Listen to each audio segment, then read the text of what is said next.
अस्सलाम वालेकुम नाजरीन। आज मैं आपके साथ बिलाल पाशा के बारे में बात करूंगा।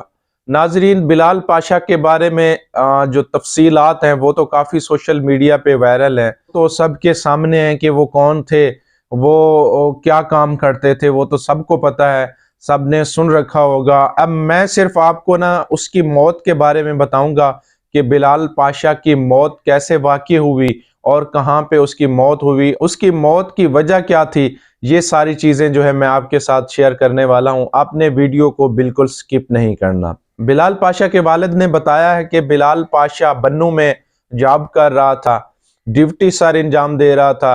तो बिलाल पाशा की मुझे कॉल आई, वो कहते हैं कि अबू मेरा तबादला हो चुका है और रावलपिंडी, मैं बन्नू से रावलपिंडी जाऊंगा, तो मैं ये तैयारी कर रहा हूँ, लेकिन मैं बहुत उदास हूँ। मैं रावलपिंडी पहुंचकर 10 दिन की छुट्टी लेकर आऊंगा, मैं बहुत थक गया हूँ, मैं घर आकर जो है रेस्ट करूंगा।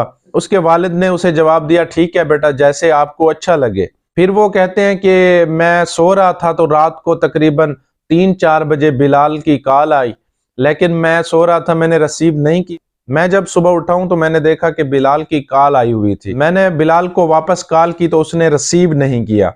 फिर मैं नमाज पढ़ने चला गया, मैंने नमाज पढ़ ली तो मैं दोबारा फिर बिलाल का नंबर लगाया, लेकिन फिर भी उसने रिसीव नहीं किया। मैंने 2-3 कॉलें की, उसने रिसीव नहीं किया। मैंने कहा हो सकता है वो सो गया होगा, तो इस वजह से जब उठेगा तो वो मुझे कॉल वापस करेगा। वो देखता रहा कि बिलाल की कॉल नहीं आई। 3 घंटे 4 घंटे तक दोबारा उसने कॉल की तो बिलाल ने रिसीव नहीं की।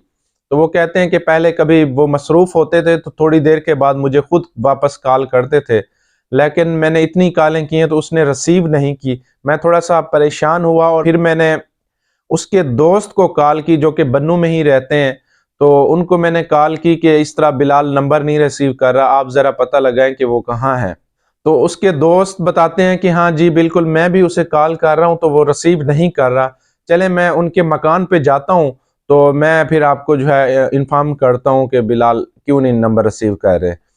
उसका दोस्त जब उसके मकान पे पहुंचता है तो देखता है कि वो बिलाल का जो कमरा था वो लॉक है अंदर से। उसने दरवाजे पे दस्तक दी, बिलाल को बुलाता रहा, लेकिन अंदर से कोई आवाज नहीं आई। तो फिर उसने दरवाजे को तोड़ा और दरवाजे को तोड़कर जब अंदर देखा तो बिलाल की डेथ हो चुकी थी। ये बिलाल के वालिद ने बताया है।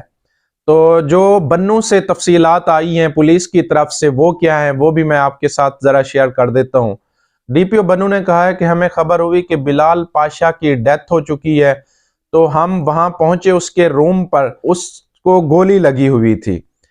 हमने शवायद इकट्ठे किए तो हमें बाहर से कोई शवायद नहीं मिला, तो ऐसा लग रहा था जैसे ये खुदकशी का मामला है।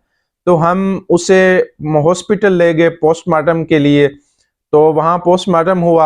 जो तफसीलात यही हैं जहरी जो हमने वहाँ तफ्तीश की है कि जैसे बिलाल ने जो है खुदकशी की है, अपने सर में खुद गोली मारी है उसने पिस्टल के साथ।